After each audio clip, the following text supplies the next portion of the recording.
welcome to Cabaret Secrets. My name's Gary Williams, and today's guest was the resident conductor and arranger at Thames Television for years, and he worked alongside regularly people like Morecambe and Wise, Mike Yarwood and Benny Hill. He's probably best known as the musical director for Howard Keel and Bruce Forsyth, and he even worked alongside Sammy Davis Jr. once on Broadway. Don Hunt, welcome to Cabaret Secrets. Hi, Gary. I didn't perform on Broadway with him. Bruce and I went over to Broadway to do a show, and Sammy and a lot of the guys, stars, came in during the course of the week. So one night, Sammy came up on the stage there. We did a little messing about with the soft shoe thing, But I met Sammy when I went to do a television show in Atlantic City. Actually, we were doing the show at London Weekend, but we had to rehearse in Atlantic City, would you believe, because he was working there during the 2 weeks of the rehearsal. So I had to go over there and rehearse with him. And for the first 9 days, we did nothing. Sammy was unavailable every day. Yeah, when I would call up to his apartment, Sammy's busy, man. Who's that? I said, it's Don Hunt from London Weekend. Yeah, okay, well, look, we'll be in touch, okay. And that was it. Next day I phoned up again, the same kind of response. So at the end I'd still not seen him after a week. I came back and went back again. And then a few more days went on, and by this time I knew I was in trouble. If he didn't do something, and I was kind of losing it a little bit, and I phoned up on about the fourth day I was back and said, look, I'm in trouble. I'm going to get the sack over this if you don't rehearse with me. So then all of a sudden they put Sammy on. Oh, hi, who am I speaking to? Don Hunt. He said, come up at 1 o'clock and we'll rehearse, So I said, okay, I'll just get a bit of lunch first and then come up. No, he said, tonight. No. So then I said, okay, or anything. I'll come up at 6 in the morning. He said, would you like to come over to watch me do the show? I said, oh, yeah, that would be good. So when I went up to his apartment, Jack Jones was there. We all went over to the place where he was doing the cabaret, watched his cabaret, came back again, and I thought, well, I don't feel like rehearsing now. We'd all had a few drinks. He said, we played some game about guessing film stars. I forget what it was now, but we were drinking. He was cooking us some food. There was no rehearsal done again. So I said, look, Sam, and he liked me. I was lucky. We just got on great. I said, I'm in trouble here. He said, come up tomorrow morning. Next morning, we went up there, went through it all with him. In about 2.5 hours later, we'd done it. And that was that. And what was the performance like when he eventually came over to do it? Well, the dress rehearsal was fantastic. But all day long, he was walking around with these pink, sort of like red drinks. They looked like, what's that stuff like blackcurrant cordial. Yeah. Like Ribena. Like Ribena, yeah. But it wasn't Ribena. And in the evening, he blew it. No. And that medley never saw the light of day. Not one note of it was broadcast. So that whole thing was for nothing. Wow. Yeah. That's the danger of Ribena, isn't it? Yeah. What did you learn? I mean, working alongside some of these great stars, like Howard Keel and Sammy Davis, and God knows how many names that you worked alongside. Yeah. You sitting there at the piano, watching them work. Yeah. What did you learn? Well, they looked after detail. They always tried to get everything right. Props, check it, check. Props, okay. Everything's like Bruce would have his stuff in the piano, he'd check, and then I would check. They would pay a lot of attention to detail, Sammy included, even when he was a bit raving it up a little bit. Yeah. But one of the things that I learned, and I know that these other guys followed it as well, the most important thing, I used to do a thing in Bruce's act where I used to take over. I'd walk down the front, and he'd finish up on the piano, accompanying me. And I used to tell jokes about his nose and his chin and all. I mean, it used to go down really big. And Bruce was such a generous guy. Yeah. He used to let me, I used to do about 7 or 8 minutes in this spot. And it used to go down good. We were at the Palladium at the time, doing 6 weeks summer season at the Palladium. And one night, the band said to me, Don, you've got to come over to the pub. It's so-and-so's birthday. It's a special celebration. Come over. I said, no, not in the interval. I can't do that. Come on. So we went over. I went over with him. And I drunk a little bit too much. I'd never done that before. When I got back, I was a bit nervous because I thought, you're not going to be quite with it. So I went onto the stage, but I had a kind of gay abandon about me. Yeah. And when I'd been doing, and it went, all my gags and everything went down a bomb.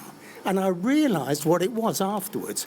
I had not been trying to be suave. I was myself. And it's a golden rule. I've always said, I've even said it to our friend Eleanor. Yeah. When you go on there... Eleanor Keenan. Eleanor Keenan, yeah, the great singer that we're fortunate enough both to work with now and again.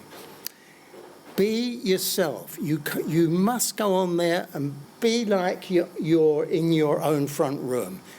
Talking to me like I'm talking to you. Yes.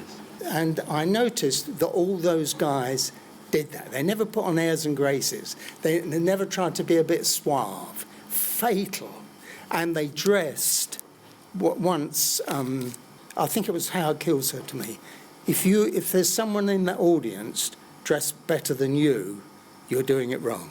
That was a golden rule with him, look classy. And another thing, I mean, it doesn't apply these days so much, but always have your music in good shape. And the musicians will cooperate with you.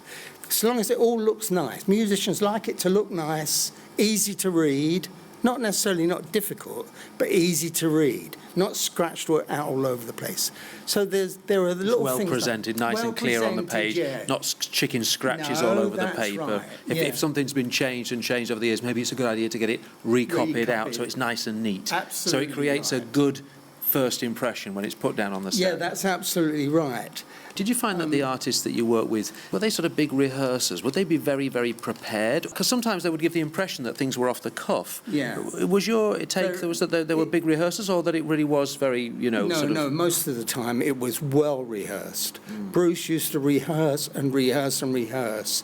When we used to do TV specials, they were about an hour-long special, and he wanted to do it all in one shot, one hit. And we'd have 2 weeks solid rehearsals in a rehearsal room, before we got near the studio. So, yes, they did like that. Morecambe and Wise rehearsed unbelievable amount. Eric Morecambe said, it's all based on fear and having a good memory.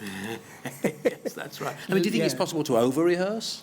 I doubt it. It's well possible to under-rehearse. The more you do it, the looser you get with it, and you can take a few liberties. And I suppose if something does go wrong, the fact that with some of these guys, I think that Howard Keel, were you 20, 30 years you'd been musical director for Howard Keel, was it? No. It was only for about 4 or 5 years. That's quite a long time still, so that if something does go wrong, that you're able to catch it and you can anticipate the next move. Yes, that's right.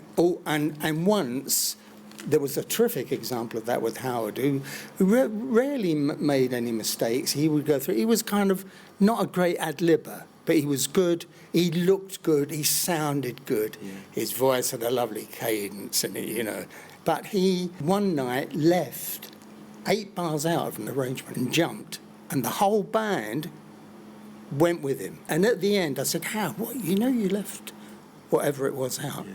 I didn't. He said, I didn't, did I? I said, yeah, you did. That's a great compliment that he didn't even notice. Didn't even notice. And the musicians, as a man, went with him, yeah. What is it you think that a long-term musical director can contribute to a singer? Be supportive. If they look at you, at least look interested. Even if you're not, But it doesn't mean to say you've got to be insincere. I mean, I'm lucky. I love show business, really, and I can do some performing. I've been brought up doing that. I was in an act once, when a lot of musicians have never done that.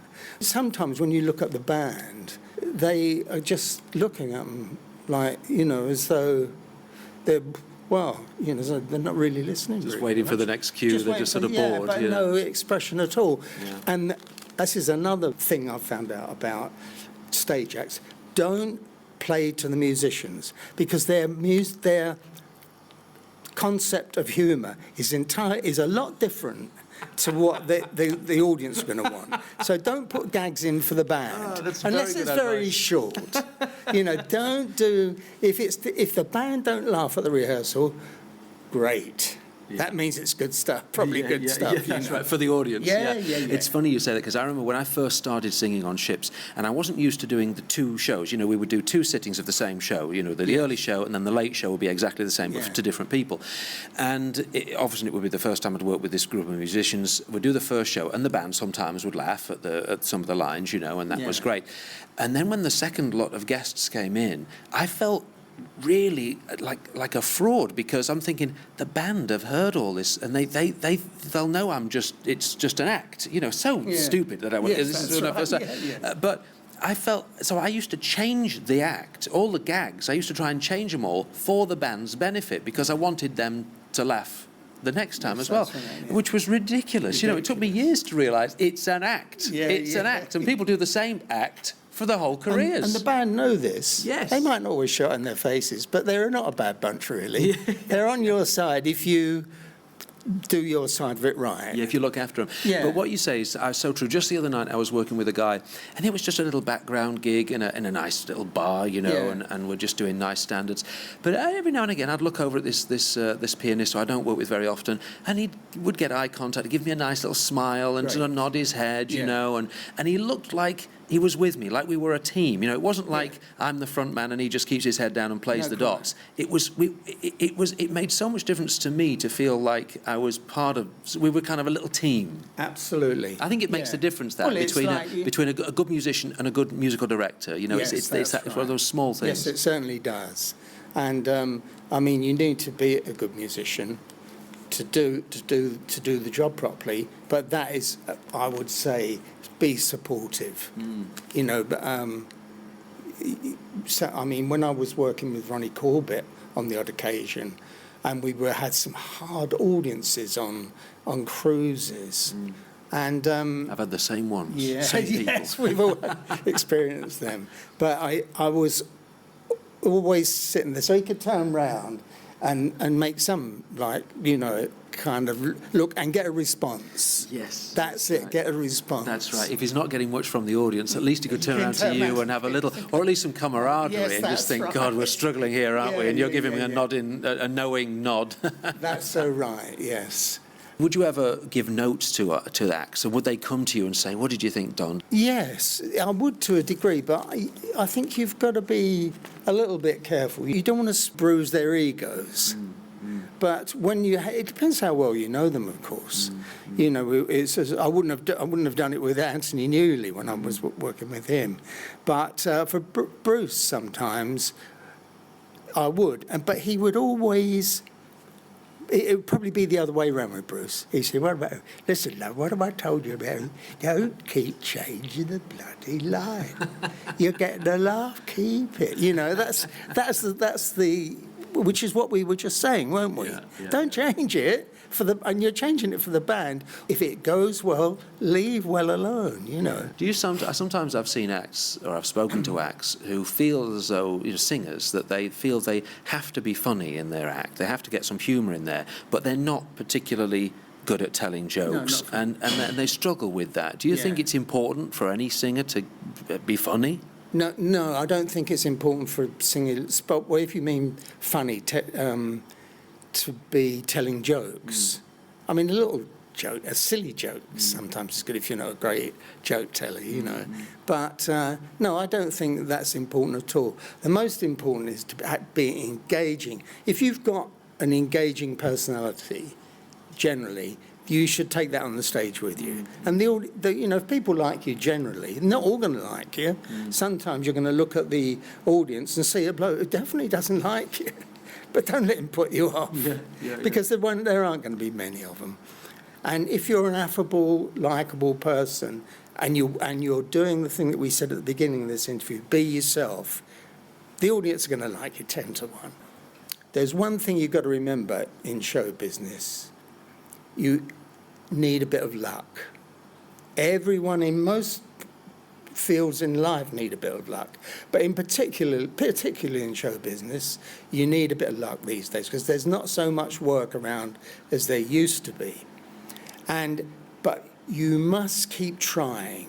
because it's 10 to 1. If you try, something will break for you. Patience and perseverance. Yes, I think so, and especially in show business. But the thing is to always go out there, do your best, keep trying, try and keep pressure on yourself to do good.